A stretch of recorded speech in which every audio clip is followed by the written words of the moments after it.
माने पाउनी मु केमिति घर चलैबी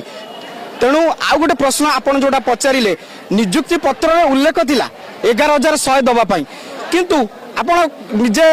इतिहास देखंतु भारतर एते बड़ संविधान एते थोर संशोधन हो पारुची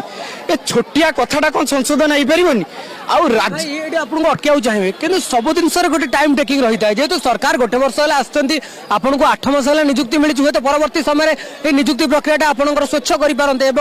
परवर्ती समय आपन को स्थायी भाव में नियुक्ति कर आवश्यकता कौन पड़ा आप खरार धारणा देले नहीं मु गोटे कथा पचार चाहूँगी सरकार बाधक कौन अर्थ बाधक कि जदि अर्थ बाधक माने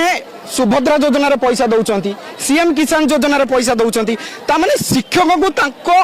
केते नंबर लिस्ट रे से शिक्षक को रखिछंती मुझे पचारे चाहे सरकार को आपण माध्यम रे सरकार कौन साबत को जो शिक्षक कौन